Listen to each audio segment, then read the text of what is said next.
Derek Sege, how are you? I'm good, Abdul, but how are you today? I'm good, man. Sunday. We've got some big news this week.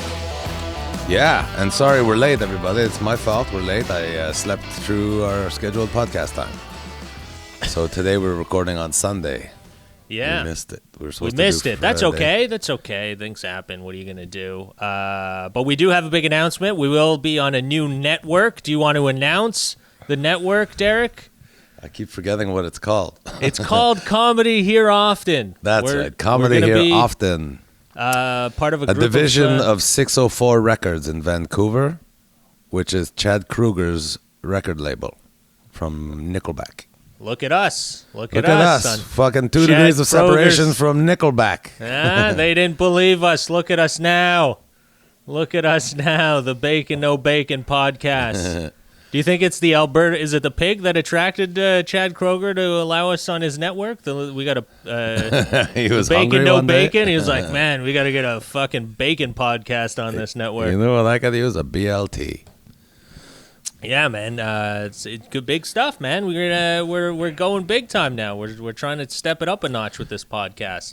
Yeah, well, and it's like people, we're just two comedian that we don't, Well, necessarily know what they're pros. They know what they're doing. They know how to solicit advertiser and get the demographic. Target a demographic that will enjoy something that we do. So, I don't know. yeah, I mean, it's we've been doing the work and putting it in, and it's been doing good. We're happy with the podcast. People are happy. Good feedback. They're still here. Thank you to everybody that's watched and enjoyed, and now we're moving on to a big network. I wonder if our podcast would be interesting, like to approach the pork producer of Canada or something like that. Hey man, right? maybe Maple Lodge will sponsor us. Maple Leaf Meat. Maple Leaf Meat, yeah, but then we have no bacon, right? The no bacon's not good for their thing. Like I'd have to win every podcast. Well, we can have two sponsors. We'll have a Maple Lodge, and then maybe we'll get. Or actually, Maple Leaf has a halal division. So you know what? They've got chicken bacon. We might have to put a parentheses: bacon, no pork bacon. Bacon, chicken, bacon. Maybe that's the new.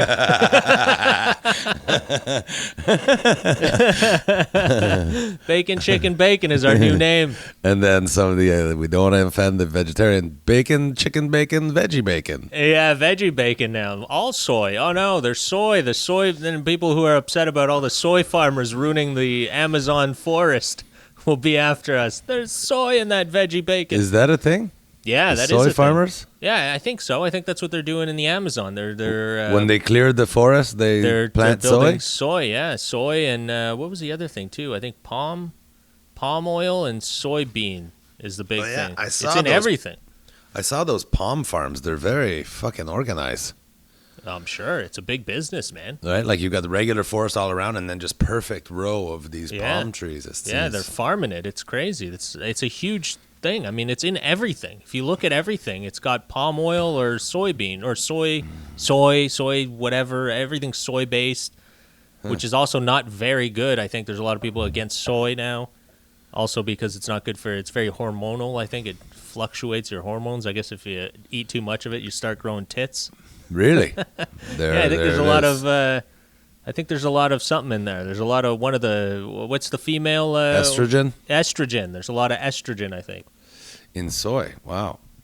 Yeah, that's why you got to watch, man. And all the processed food everyone's eating, everything's packed with soy. We're getting way too much estrogen. Learning so much on the Bacon No Bacon podcast, everybody. Hey, man. Who would have thought? Eat the real stuff. Don't go with that soy garbage. Eat the real bacon and the turkey bacon. Yeah, man, that's cool. How was you did a PanDerek live on Friday night? Yeah, it was. Did you do it indoors? You did it in your living room? Yeah, it was too cold outside. We did it. I did it. Basically, this was my backdrop. I just, instead of sitting, I sit to podcast, but I still stand to do stand up. Yeah, it's weird. I even Angela always make fun of me. I put on shoes. Like I don't even need to wear pants, right? I'm framed right here, but I put on shoes. I put on cologne, for an online comedy show. Hey man, it makes you feel like you're going out to a show. I'm doing the thing. Yeah, it's like a ritual thing. That's nice. That's a nice thing. It went okay. Like, listen, it's my 7th one. We've been in this for 8 months now, 8 or 9 months. So I mean, I'm not churning out a lot of new material. So I tried a couple things. Like we could talk about it here on the podcast. Even I went for a COVID test with Andy. Oh. Because she had somebody at her school, or no, at her work. Somebody at her work tested positive. So just to be safe, before we see my mom or whatever, we went to get a test. And that was something. So I went just out of, to solidarity. If she had it, I mean, we just assumed that we all would have had it. But I got the test just so that she could see that, like, she was scared to go get the test, right? So I went first so that she could see that you don't die or whatever. But the technician guy, he's like, kind of give me a wink and like, oh, you're a good dad to do this. So yeah, well, really, he used me like a fucking, like when they're teaching doctor or ambulance technician and they give you that plastic dummy to play with. Yeah. He treated me like I was that. So he's like fucking puts the fucking Q-tip. First of all, he puts it in my throat and he's talking to Andy the whole time. He's like, see, we put it in your throat and the worst case scenario, it'll just make you gag a little bit like this. And then he fucking stabbed me in the gag reflex. So I'm like, and then he take it out and he's like, and see, then we just put it up your nose and see, it's gonna, like, if I go like this, it'll poke his brain. But if I go like that, it'll fucking, and then he ram it in there and then he just leave it there and he walk over to Andy. So you see, it's not that bad. Look, his eyes twitching a little bit, but it's not that bad. And then he like flick the Q-tip and I'm just like, he's like, it's no big deal. So you got the test, man. That sounds like brutal. So did they gather around with all the other nurses and say, look at this specimen we have here? Yeah, he asked me to sign the Q-tip when I was done. Andy got it. She was fine in the end. How was her experience? Was she traumatized? Actually, she was good. Like, right as he was pulling it out, but like it was enough for her. She fucking actually hit the guy's hand. She's like, get off. And he was already done. But yeah, we got the results back and everything was positive, so it's good. Positive or negative? Positive. It was a negative. Positive is the good one, right? No, I think negative is a good one. Positive means you've got it. Oh shit. I probably shouldn't have gone to IGA yesterday then and licked all the plums. No, it was negative, yeah. Yeah, we knew you're joking. It's not plum season. Yeah,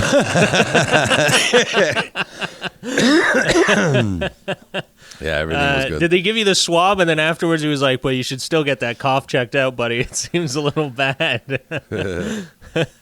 You should go for the whole checkup. I wonder if they do everything there. It's been a while, actually. No, they don't. It's one of these pop-up things. Like, they just took some empty office space here in Brassard. Yeah. Okay. And just converted it into like a pop-up clinic. Wow. That's crazy. So all the little offices become little testing units or whatever. Yeah. Yeah. And the money that the government is pouring into this is, like, I don't know how much each test cost or how much it costs to process each test, but just this facility. So every test that get done, the nurse or my guy was an ambulance technician. Like, that's who they're getting to do it. A lot of ambulance people and a lot of nurses. Right. Yeah. I think even maybe préposé aux bénéficiaires, they can do these tests as well. Yeah. Orderly, I think, in English. Yeah, the orderlies, yeah. But like every time they're seeing a new patient, they take off their kit, like their smock or whatever. Yeah. And he ran out of the paper one, so now he's using the real, like, surgery room, operating room one. And he says they're like fucking $50 each, and he changes it out every 15 minutes. But they don't rewash them? No, they're disposable, but they have like elastic wrist and stuff. Oh, to really? be even more. Wow, yeah. Hypodermic or it's whatever. It's gonna be interesting to see. Like, are they gonna, through this second wave, are they gonna be able to hold on to their protective gear, like not like at the first wave where they ran out? I wonder if they were smart enough to order enough and not have to go through. I would think that panic. all health system in the Western world are stockpiling, and that the manufacturing is working 24 hours a day, just pumping shit out. I know that there's places like my brother-in-law work at it's a chemical plant, but like chemical, they make stuff like windshield washer fluid, things like that. Like, Yeah. So like a chemical plant. But they had applied to make hand sanitizer at one point. Okay. And they were like, oh no, okay, well we'll send like whatever the Canadian equivalent of the FDA is. Yeah. They had to go, and they're like, no, we can't do it because of this. You'd have to build a wall here and da. And then COVID hit, and they were like, hey, remember you applied to make hand sanitizer? Go ahead, just make it whatever way you want. Who gives a shit? So now they're making vats of hand sanitizer. Really? Yeah. It's funny how like everybody just started making hand sanitizer now. Yeah. We've changed the game. Like even all these beer like breweries and that are just like fuck it. Fuck beer, Let's just make hand sanitizer. That's the key. That's the new. That's Did you the see fucking that golden lady, pony. That lady who caught fire? No. How did she catch She put fire? hand sanitizer. There's enough alcohol in it that it caught fire. But She sanitized her hands next to like a candle or something. And fucking she caught fire. See, she was burned. All her arms and hands and neck were all burned up from hand sanitizer. Well, here's the thing. You kind of have to fucking use your brain a little bit. Yeah. Don't put some hand sanitizer on right by an open flame. Yeah, I never even would have thought of that though, but now I Really? do because of this lady. You never thought about that? Alcohol in there? Rubbing alcohol would catch on fire? Didn't think of it. Especially like... I think she had an accident. Like it was like, when like you get to the bottom, those push ones there. Yeah. And when you get to the bottom, then it'll make like a... It'll like... And so I think it... Like she was like trying to do it on the table and it wasn't right working. over a... So she picked it up and she's like, what the hell? And then she was going like that and it sprayed on her like that right over a candle or whatever. Oh, wow. That's dangerous, man. Yeah. That's the new how to put out oil, like an oil fire. Now we need remember they used to have like all those commercials, like in case of an oil fire, smother it, don't throw water. And now they're gonna have to have like PSAs on how to not catch on fire from sanitizing your hands. Just don't catch on fire. Crazy. Don't do it in an open flame. It's very dangerous. I didn't think about that, but yeah, imagine like rubbing it on your hands and then doing that little like, oh look, I can light a thing and put the flame over my head. Your fucking hand would just go up in flames. It's very I think dangerous. it evaporates pretty quick, but It does, yeah. But if instantly, like for a second or two, it stays there, So if it doesn't evaporate, it's just gonna be on your hands, and it fucking spreads quick. It's very dangerous. Turned now all the stunt crews are just, hey, we didn't. Why did we invest all this money in this? For the burn when people catch fire in a movie or whatever. Yeah. Soak All the this suit in that. Fuck fuel, it, save money. We'll just throw some hand sanitizer on this guy and we've got extra on set anyways. run, Ben Affleck, run. Yeah, it's. I saw something about that in the news about Alberta trying to get into the film industry now. They're trying to do some sort of a rapid test, and they'd be the first province to have it. So if you're coming in, they would test you as soon as you land, and then you'd have to quarantine for 2 days until you get your results. Oh, that's cool. So they were saying like something about it could be interesting for the film industry to do because they that's don't have not to that quarantine. rapid because I got my results in less than 48 hours. Well, that's it, but they're trying to make it a regular thing. They're trying to make it, I guess.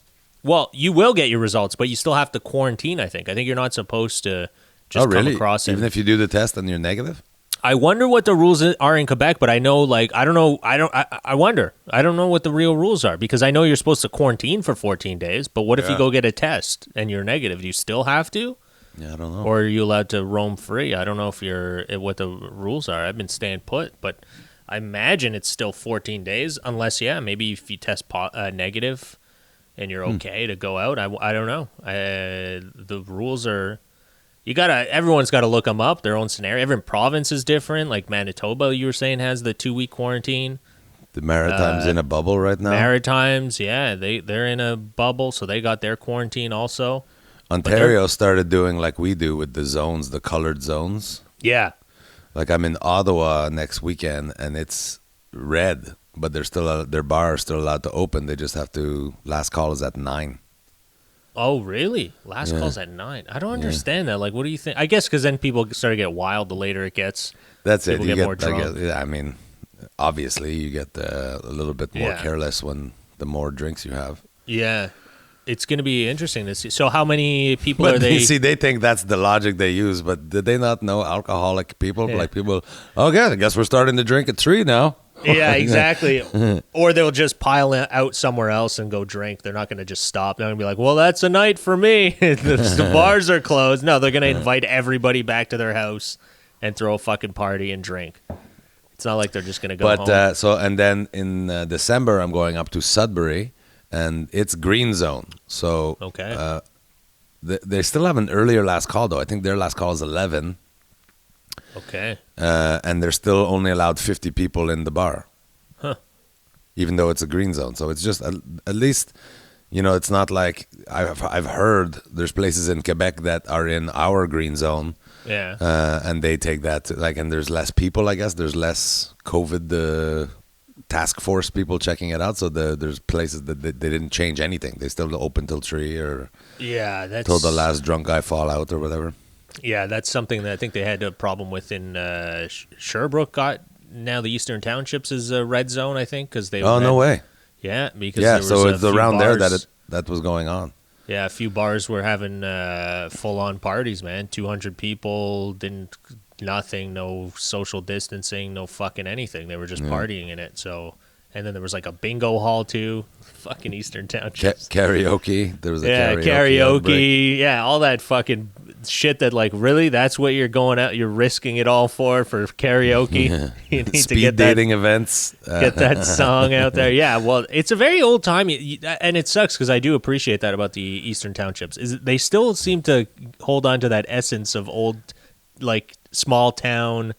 They throw they'll have bingo's a big thing, and the Daust Canard is still happening at weddings. Yeah, things exactly. Those little things that they're all into. Like it's a very they hold on to their culture, I guess. I guess bingo is part of the Quebec culture in the small towns. Bingo and karaoke.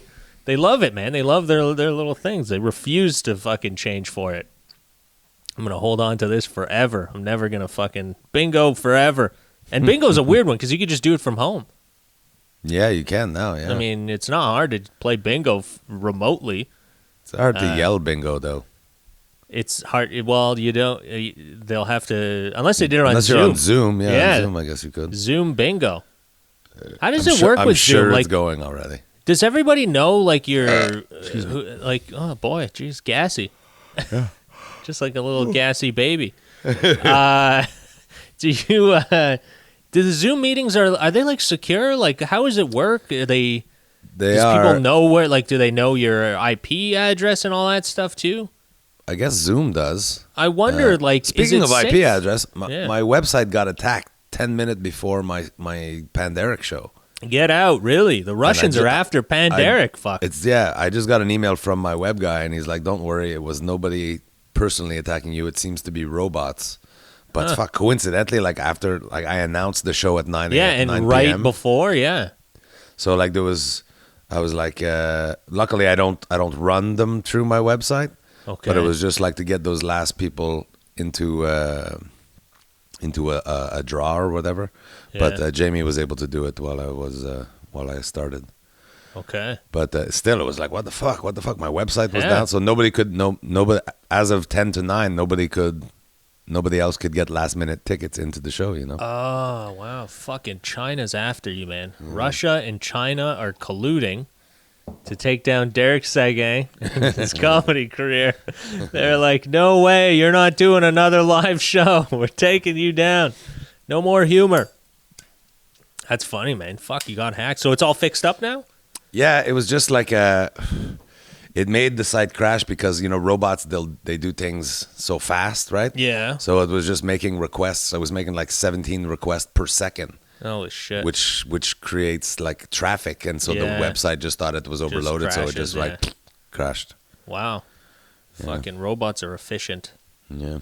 Efficient hackers. They've now replaced hackers with robots. Jeez, is there no more jobs that humans can do? Can humans not do anything anymore? Let's get a robot to start hacking people now. Fuck, people needed those jobs. Those were good jobs. Oh man.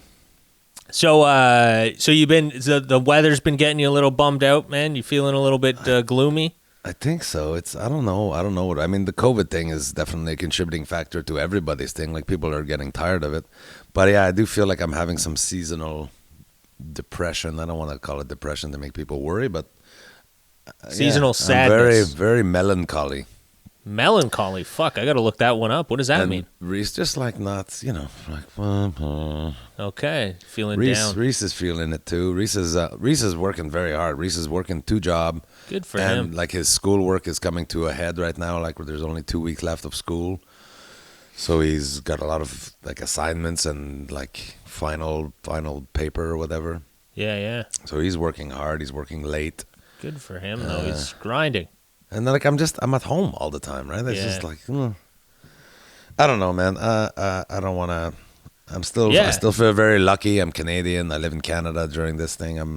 Everything's fine. It's just I don't know. I think it's pretty normal, man. Everyone's slowly starting. I've been. I think exercising's good, man. You should maybe try doing that a little bit, like a routine. So nothing big, nothing crazy. But Yeah. it's good to sweat. You feel Take the good. dog for a walk, things like that. And also, I thought we talk about it off the air, but the PanDerek show it went okay. I tried to keep it fresh, so in doing that, there's things that I'm saying that I've never been able to practice anywhere because there's nowhere to do shows. Yeah. So, for the first half an hour, I was probably just fucking all over the place, and people on the YouTube feed were starting to say shit like, when are the jokes starting? Like, what's going on? Some people Wow. appreciate riffing, though. Some people are Yeah. like, oh, that's great, and then blah. Yeah.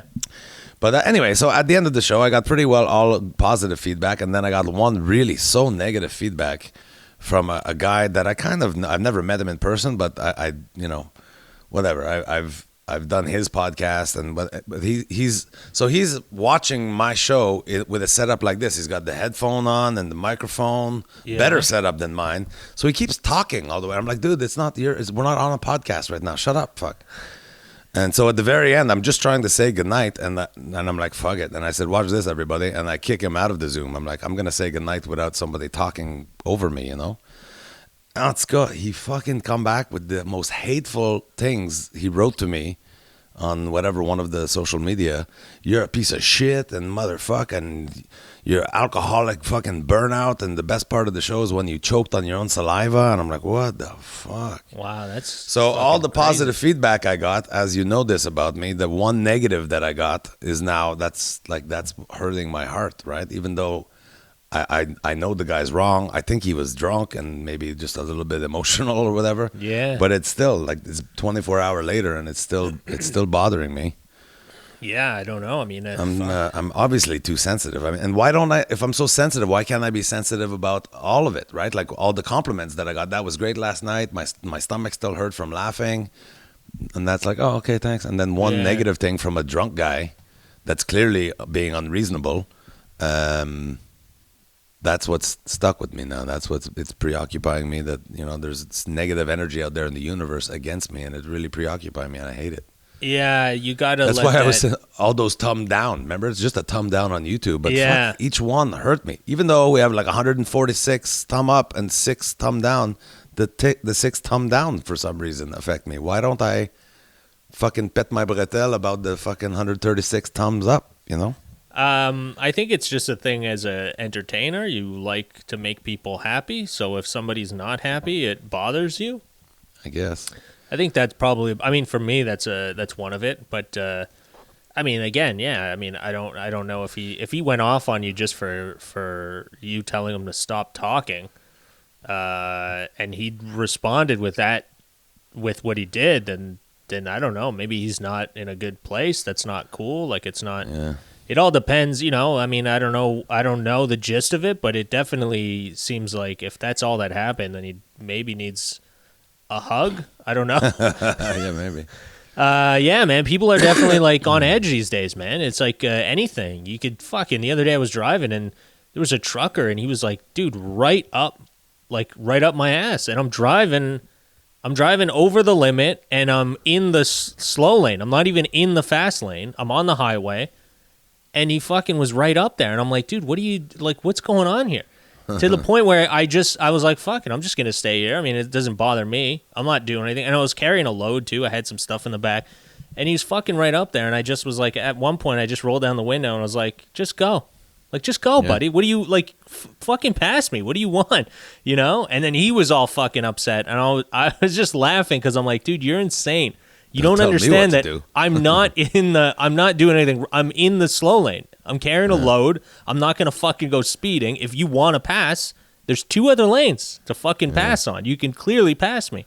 But people I find are just fucking lost, dude. And I try to, like, obviously not be confrontational right now because you don't know, man. There's so many fucking instances that you see, like, in the news now. It's like argument over this and someone got stabbed or someone came back with a gun and shot them. You're like, what?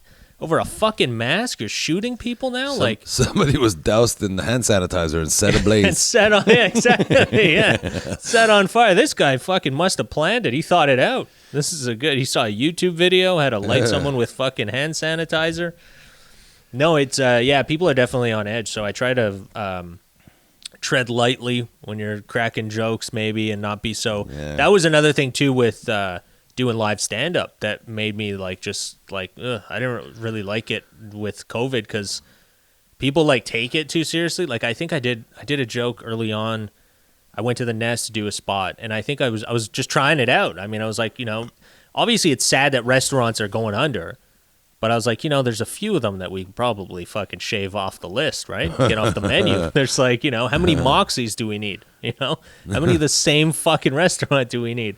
It was just a joke. It's a fucking premise, but obviously it's a shit time. And a lot of small businesses are losing their shirt and they're fucking going under. And I get it, but it's like, it's a fucking joke. I'm not talking about mom and pop shops. I'm talking about fucking, you know, we don't need another how many fucking Boston pizzas are in town? Although I do like Boston pizza because they've saved our ass. Yeah. They've saved our ass in small towns so much. I can't complain about Boston pizza. The only thing open late. Yeah. But I like, you know, it was just a joke. But yeah, you can, as soon as I said it, everyone was like, no, they got us to no. Like, what are you? You're just like taking it. No, we need to stay in business. No, fucking, we could lose some of them. But yeah, it's a weird time. That's why I found it weird to go up on stage because everyone's like judgy now and they're all like, you shouldn't say that because I know somebody that has this and this is what happened to them. And you're like, okay, now you're getting fucking very specific. You're it was sucking already the bad fun enough out of comedy. before this, but this is something. This is a thing that, like, you know, it's always everything's fine until you say that joke that affect that one person. Yes. Yeah. In a way, whatever. I'm like, well, how is it funny to everybody else? Could you maybe assume that you're being too sensitive? But this is a thing that is affecting every single person, so you can really alienate people anyway. Yeah, and that's the other thing too I thought of too when you're doing Zoom shows is like now you're in people's houses, like you're seeing them in their living room and shit. You could poke fun at little things, but then they're probably gonna get very fucking, you know, like when you're out in public and you're like, oh, look at this guy in the front row. You look like you do this, and it's totally not what he fucking does. You don't know what it, but you can get a way better picture of what the guy kind of his life is when you're looking at him in his living room, and then you're like, fuck, you look like a slob. And now he's gonna take it personally because you're like, fuck, he really knows I'm a slob. Look at this, I'm fucking in my shitty living room.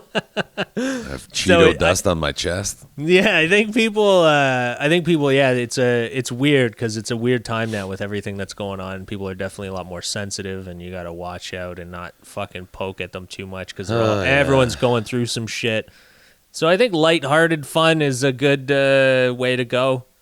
Lighthearted, not poke too hard. Like, you know, as much as I love doing that, I think now I try to not be so aggressive with the poking fun at things, just to let everyone have a good time. We're fucking going through some shit. I know, man. It's so. Why can't we pull together like what we just witnessed in the States? How divided the country still is. Yeah. Even though it's done. I hope people don't start pulling that shit in Canada and start trying to divide everything, and that's what I'm worried about, is when they start doing that here, that's when you gotta fucking put your foot down and go, all right, enough of that. Well, you talk about politics, and then it will inevitably, even if you're talking about the American situation, it will inevitably come back to Canada. And I'm realizing when I'm talking to people, there's people that really fucking hate Justin Trudeau. Yeah. And so when you ask them about it, I'm like, okay, what exactly? And there's so much misinformation in people's political opinion, even in Canada. I'm like, oh, Justin Trudeau is the enemy of Alberta. You know, he's against the oil. I'm like, he just bailed out a fucking multi-billion-dollar pipeline. I hate that. I'm angry that he did that Yeah. much.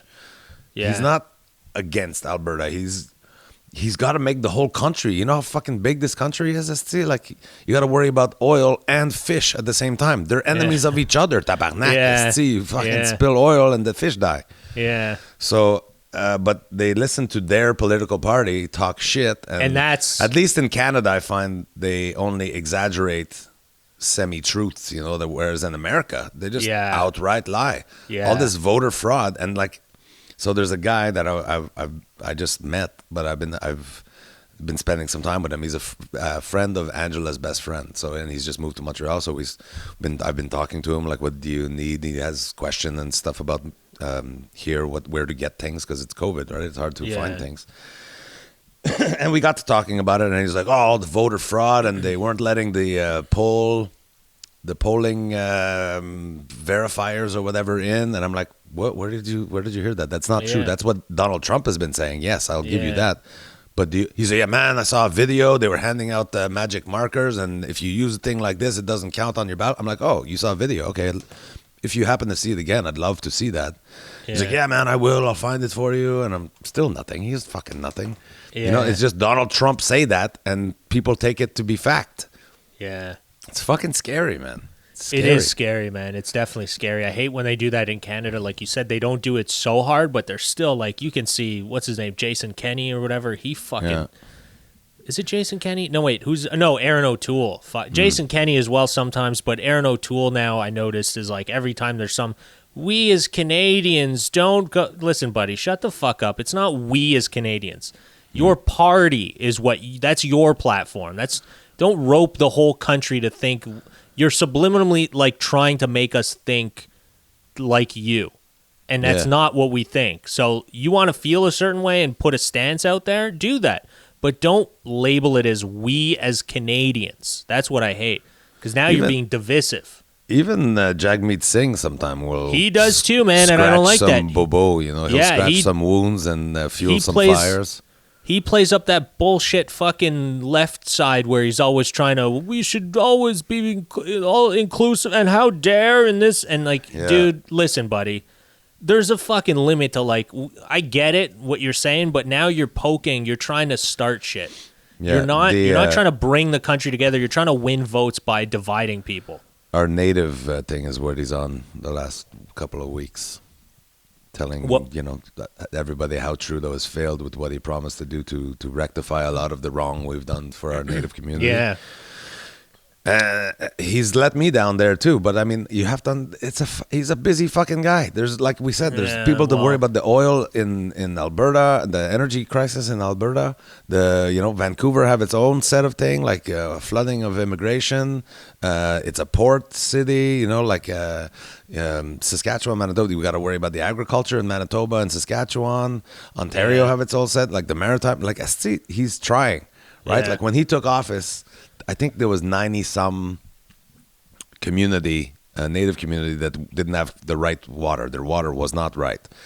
And to me, like, it was like, get on that. That is priority. And he did. They did. The government did.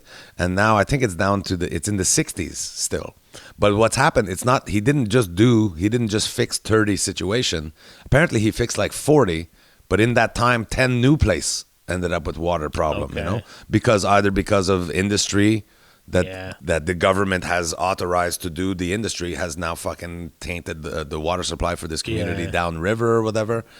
It's like these problems each solution seemed to create two more problem. And it's easy for people to just read fucking a headline and then have this fucking very, very specific, hateful opinion. Yeah. I keep saying to people, listen, Justin Trudeau, I voted for him, and I have to be honest, on many things he's let me down, starting with the number one thing that I loved about his platform when he ran was the electoral reform and the parliamentary reform. And fucking 3 weeks into his prime ministership, he's like, you know what, we're going to put this aside for now. It's not the right time. I'm like, what the fuck? It's the exact right time. It's 2020, tabarnak. Yeah, and you won. That's exactly what you were supposed to do, was win and do that. So, like, in America and in Canada, the way we elect our leader and the way that we govern is so wonky, right? Yeah. Like the fact that in America, the way that like our senators can be from anywhere, it's that our Senate is different. But there they have 2 senators for every state. How the fuck does Rhode Island have the same number of senator as California? Yeah. That makes no sense. Yeah. Anyway. Well, yeah. Both not an systems accurate need to be completely representation. overhauled, but it could never happen. Everybody no. that's in those jobs would basically be eliminating their job. Yeah, they'll never do that. They'll never do that, especially like in the States, man. But in Canada too, they will never. They won't lose their. They don't want to lose their jobs. Exactly like you're saying. They're going to keep it alive. They're going to keep doing what they got to do.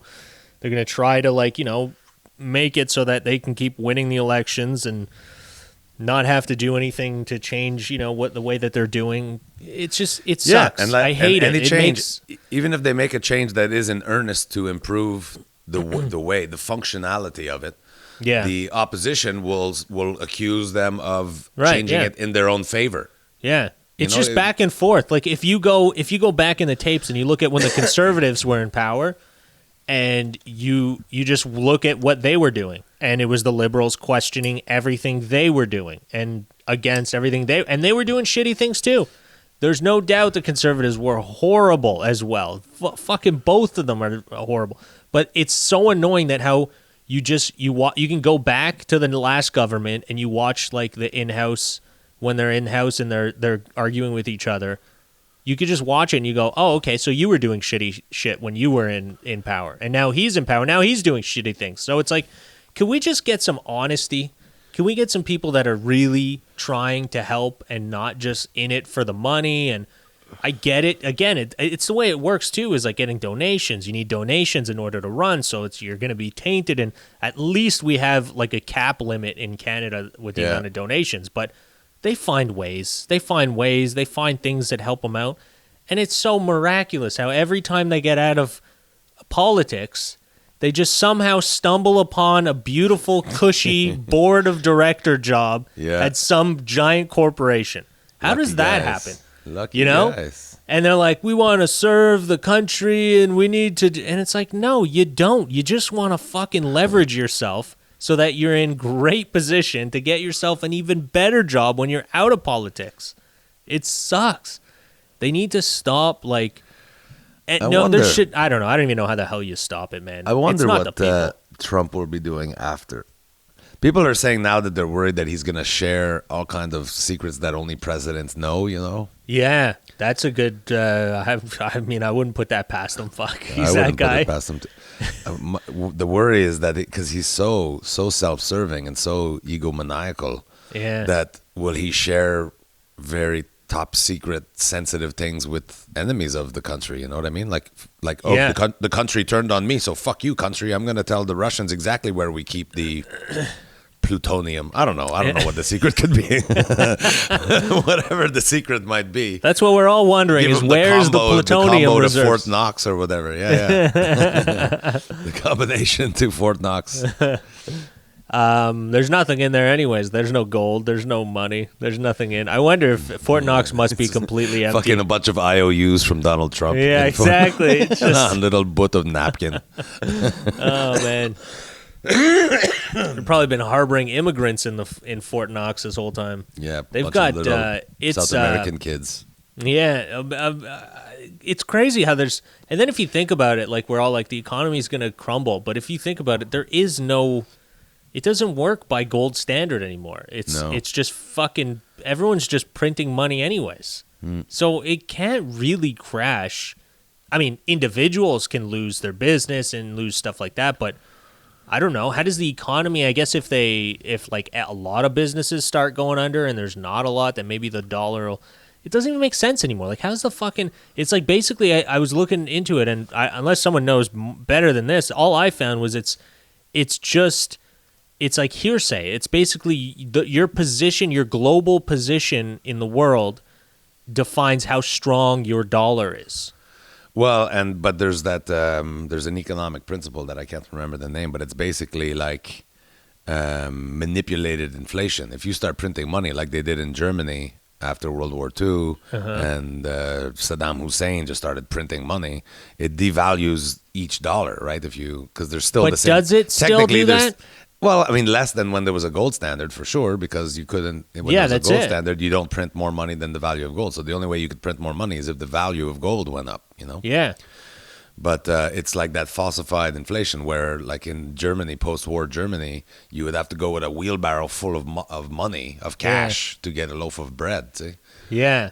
So, yeah, I mean, it is different. Like, the last pandemic in the 1917, there was no relief packages. There was no CERB. Yeah. You know what I mean? There was people helping people. And if you think about it, people back then, the middle class back then, basically had two suits, like two kits, two changes of clothes. Yeah. That was middle class back. Like, so just, we're in a time that there's no precedent for, right? There's no one that, the world has never lived like we live now. Yeah, right? Like there's people in, not to, just like in Rwanda, living in a village, have a fucking cell phone. So we'll have a satellite phone. They don't have a floor to their house. It's their house is on a dirt floor with a little rug on it, but they have a cell phone. Yeah, these are things that so they're not as people. We're in a global community. People that we would consider living in a third world situation. That the food and basic human essential things are still a challenge, water and food and whatever, but they're still connect somehow to the world. They have access to information and they have the knowledge, which is probably why, people resent and end up hating places like America and Britain and Canada, even, I guess, to a certain degree. They see that how easy our life is. Why are we over here fucking struggling? Fuck those guys. Why are they not, so let's bomb them. Yeah, I guess, but their stress level is probably way lower than ours. Because they don't know that. They don't know that. They see that's exactly what it's like. They don't know that. Even for people like us, we were like, oh my God, Jeff Bezos, so lucky. I would love to have billion and billion of dollars or whatever. Yeah. Brad Pitt, I would love to live that life. But but nobody knows what they're going through and what they have to go through mentally. Yeah, that's exactly it, man. Nobody knows. I mean, they think it's just fucking. That's a thing, like with family, like in it's like that. Like Ali Hassan and I talked about this once about how like our family back in like Pakistan think like you're rich because you live in Canada because they see you driving a car and they go, oh fuck you must be rich, but they don't understand it, like because their villages there's fucking hardly even sewage, man.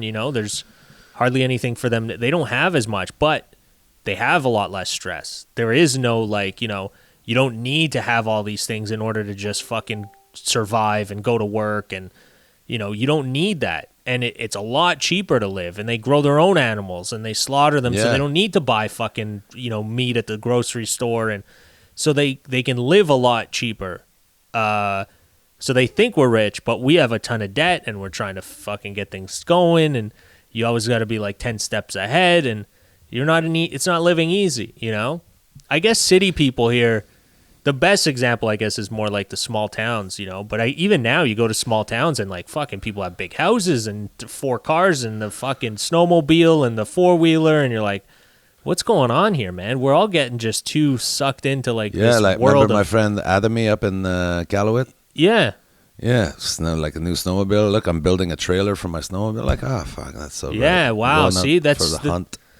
That's it. It's like we're kind of, even the small town people are becoming too spoiled with like our lifestyle of how much stuff we have. It's a weird it's weird, and I think COVID will probably, I think that's why a lot of people are very stressed, is because we're not letting go to the fact that we were living wrong the whole time anyways. That's not how we should have been living. It was too bullshit. We should have been living smaller scale. You know what I was thinking too is like, even like houses. When did it get to the point where houses, like you have to have a big house? Like, why couldn't you just fucking have a piece of land and build your house with your own fucking hands, or pay for one that's small and it'll be affordable. Utilitarian. And like that's all you need. You need a bed, you need a fucking office, you need a bathroom. Like that's all you need. You don't need 17 rooms and 3 bathrooms, and you don't need all that shit.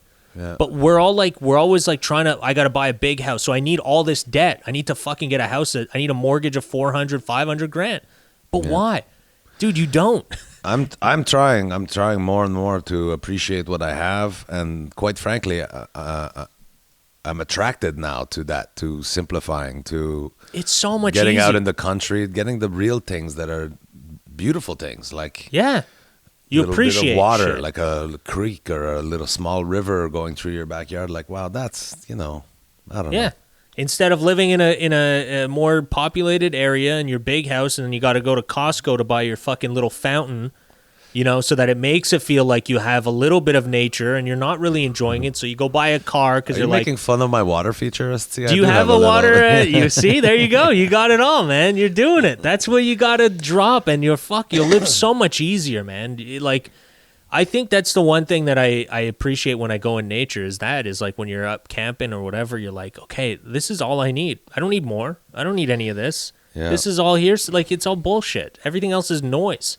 And then everything, there's complication with everything. Like, I love my children, and they don't want to move from here. So now I'm being influenced by these fucking grubby, needy leeches. Why am? What about what I want? Yeah, well, I just that's want peace. I want. well. I mean, your last kid, night I you're was gonna lying in learn. bed. I was feeling, like I said, I'm feeling a little bit down for the last few days. I was lying in bed and I'm like, fuck, I don't think I want to be around people. Angela's been gone for a couple of days, and I'm like, you know what? I don't appreciate her enough. I don't. Our relationship has been tumultuous, to say the least, over the years, but our relationship is in a different place right now. I don't. I'm divulging probably too much for her liking, but our physical relationship is much less than it once was. But I love this chick. Just having her in the house, even though like sometimes she'll get on my nerves because she gets all busybody and fucking is doing stuff. Just having her here gives me a comfort. I think maybe, I haven't seen her in 3 days. That could be why I'm feeling like this. I'm feeling lonely, but I don't, not lonely in the sense I want to see other people. Like I don't. I feel like I was affected by that negative energy sent at me.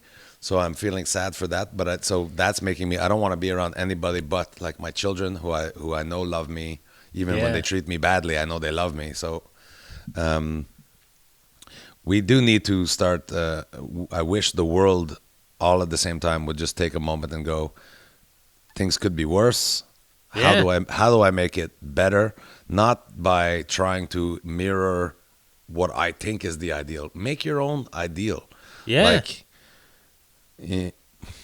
I don't even know. I just feel like we should all really, first of all, make a conscious effort to be more kind to everybody, not just people that we like, but to everybody. Be kind to people that you disagree with, even. Yeah, that's a big one. Just being kind, I think, is important. And I fuck up sometimes. Sometimes I'm not kind.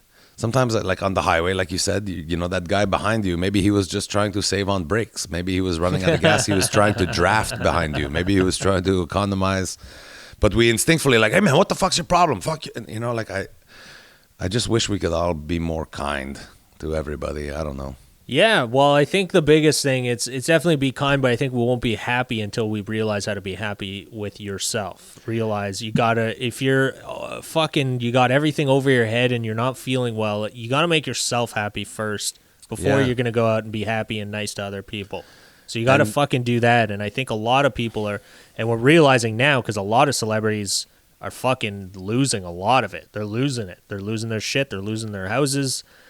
They're selling off places. You go on YouTube and just write like whatever celebrity selling house. They're fucking doing videos on YouTube, like a walk through their house. Yeah, oh, really? like yeah, man, dude. Ron White, I saw doing one. Who else? There was someone else I watched doing it. Fucking all these people are. There's like videos like Dan Bilzerian going broke now, and he's gonna be a Ron fucking. White, he already live in the country, doesn't he? Doesn't he have a? No, he had, dude. He's fucking. He looked loaded. I don't know how. I know he made a ton of money off all his stand up and everything. Yeah. But he's selling off his place in Beverly Hills. I think I saw him on Rogan saying that he sold off his jet and his tour bus, and he's just selling it all. He's getting rid of it because it's too expensive, and he doesn't really. Everyone's just living fucking paycheck to pay. Yeah, so they can't tour, so they're just getting rid of all this shit.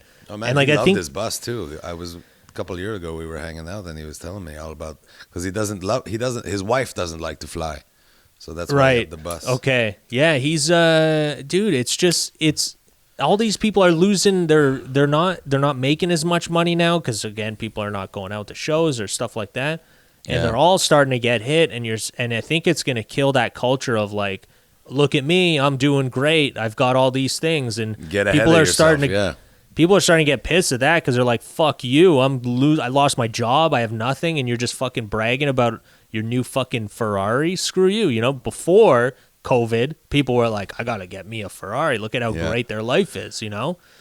I think we gotta like drop that whole idea. That was the thing with LA that fucking drove me crazy, is that's all people are like there. They're just like constantly thinking about people, what they can buy. So it just drives you crazy because you're like, you're never going to be happy. You're all just crazy people running around trying to fucking find happiness, but it ain't going to happen. It's a good point. That's a very North American thing, that no matter how well we're doing, we're always reaching for that next level, right? Yeah. So instead of, like my friend, whatever, I don't even have to say, but I have a friend who he's got a great civil servant job, but does work on the side in construction.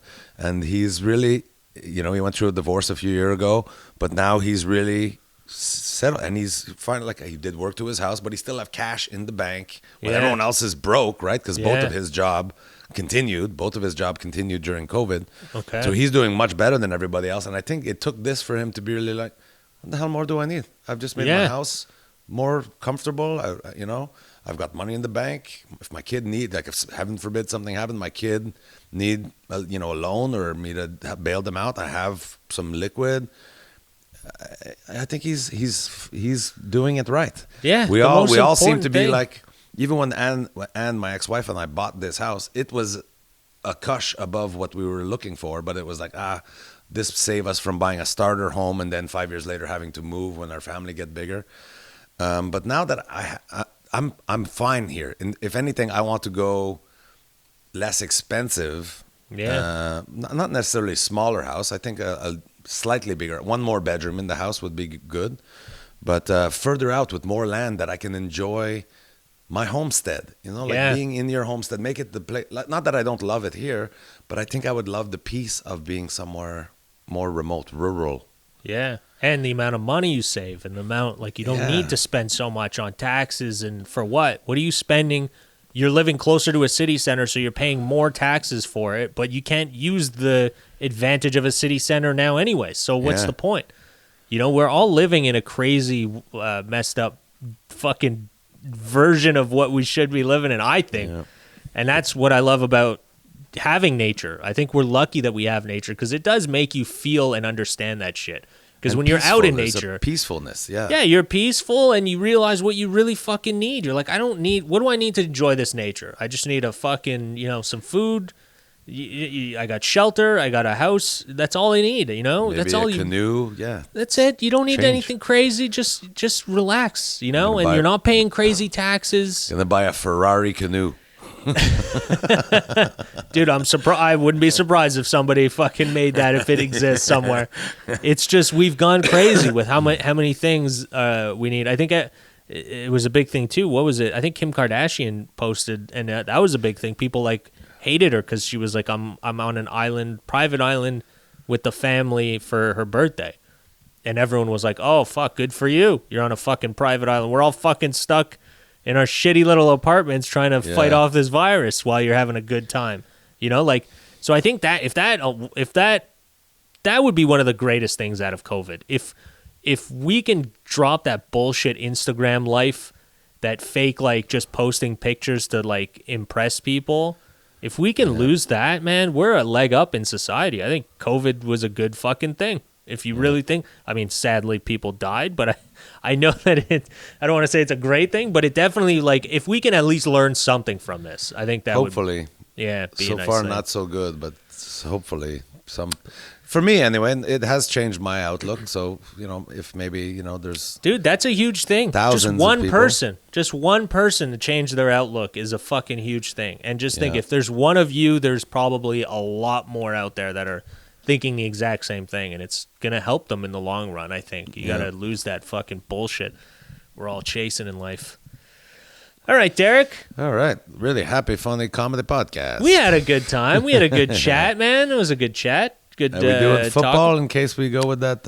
Let's go. Let's see your fucking. Right after we talk about bullshit things in life, things let's go to your fucking things that depress us. Let's get your fucking horrible picks. Let's get them in there. Yeah, last week there was. I didn't do great last week. We won't go through them all, but I didn't do great. And it's today, so this podcast will be only airing after all these games are finished. But let's see how I do. Can you not see the games for next week? Oh yeah, I could. Yeah, but you won't be basing it off of the losses from the week before. Yeah, but there could be like a fucking starting quarterback could get hurt today, and then next week will be.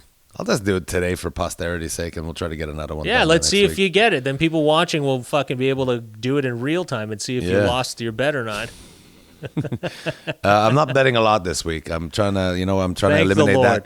That's a thing. Betting, when I bet silly, it causes me stress for no reason. Like the enjoyment I get out of winning is minimal compared to the stress and anxiety I feel from losing. So I'm going to keep it at a level that I can, when you walk into a casino and you say, I can afford to lose $200, it's already gone. Yeah, do what you can afford. And you win 500, it's like, yay, that's great. And if you lose the 200, that's great too. I had fun. So I'm committed to only betting an amount of money that I'm comfortable with losing. So because I was falling back into it pretty quick. So anyway. So last Thursday night, I had the Titans beating the Colts, and they lost. So hopefully that's my big fuck up for this week. And so the Texans are meeting the Browns. I think the Texans have a good team. I think this is going to be a good game. But I do think Cleveland is due for a fucking magical performance from their offense. So I take the Browns over the Texans. Washington, Detroit. I mean, listen, they're both in the basement, but I think Detroit is going to win that one at home. Tampa Bay, Drew Brees against the Carolina Panthers, where what's his name, Teddy Bridgewater, and their fucking wicked running back is back. So I think what's his name? The white running back there that play in Carolina. You don't know? No, dude, I have no idea. I don't watch fucking football. I think that's going to be a really high-scoring game, but I got to give it to Tom Brady. I think he's not going to lose 2 weeks in a row. Eagles, Giants, again, two garbage teams. Both of them are in the running for the playoffs, even though their records are garbage. Like, I think that the Giants have won 2 games, yeah. The Eagles have only won 3, and they're in the top of their division. They're 3-4-1, and they right now have a playoff spot. It's ridiculous. So I think the Eagles are going to win that one, but I think the Giants are going to keep it close, and it's going to be ridiculous. Packers, Jaguars. Packers are going to blow out the Jaguars, pretty sure. Bills, Cardinals. Another great game. This is going to be so good. 2 different styles, but the Bills have such a complete team. I think the Cardinals should win, but that's going to be tight too. And if the Bills win, I think they'll win in the last 2 or 3 plays of the game. Dolphins, Chargers. I'm going Dolphins for no other reason than I just get the feeling the Dolphins keep winning games that I think they're going to lose. So I think they're going to win this one and probably fuck me and lose. Raiders, Broncos. I'm going Raiders. Rams, Seahawks. Again, going to be very tight. Going to be probably low scoring. But I'm going to go Seahawks with that one, even though they're playing in Los Angeles at their brand new stadium, which is just gorgeous. It's like fucking $3 billion stadium. They finished the stadium?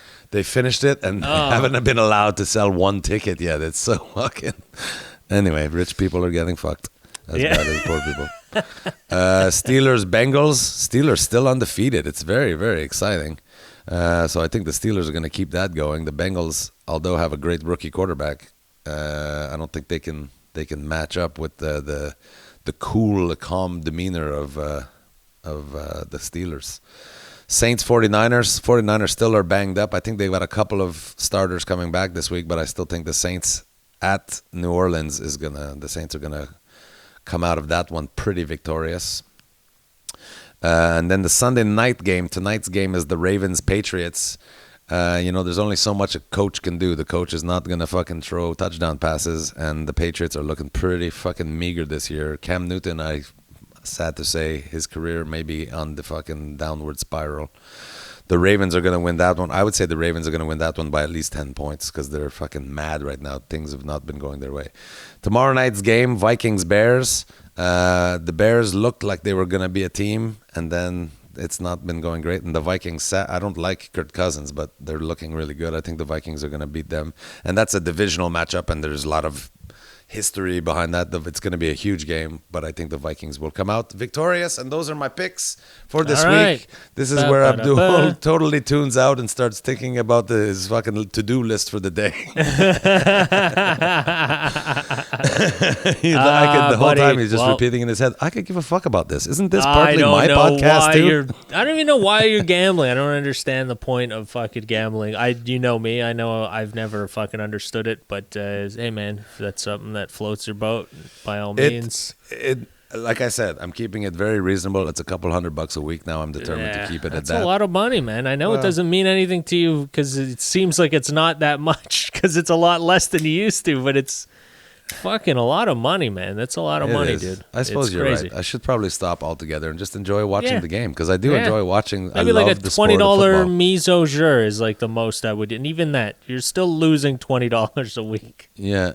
You're right. Nothing fucking useful. But you can win. Like I bet like that. I bet like, $50, but on a huge parlay. So it's a $50 bet. But if it comes in, it pays, like $600. Yeah. Well, maybe you'll fucking move out to the country and enjoy nature and stop gambling. I hope so, man. I hope so. All right, buddy. It's good talking. Yeah, man. Good talking. Good talking. Let's do it again next week. I'm in Ottawa. Let's announce Ottawa, Ottawa YukYuks next weekend. Thursday, Friday, Saturday, and Sunday. Because of the reduced hours we're doing, the shows will be early, like 7 or 7:30 every night. Okay. But we're adding the Sunday show because so that's November 19, 20, and 21. And 22. And 22. So and 22, yeah. Okay, and, it's like 90% sold out. I think there's like between 5 and 10 tickets left for each show, so get on it quick. Oh man, good. YukYuks.com. Good to hear. And then you're in Sudbury when? December 11 and 12. December 11th and 12th. And that's Trevi, at the Trevi Bar. The Trevi Bar. Trevi Bar and Grill. Remember we went? That was fun. Yeah, the Trevi Bar, yeah. All right, man. Well, take care. Be good, buddy. Safe. Check out Abdul's YouTube channel. He's got some new videos up there. Yeah, I've got some new videos Sponsored by the Tourism Bureau of the West Island. Not. All right, man. Take care. Have a good week, everybody. Be nice to each other.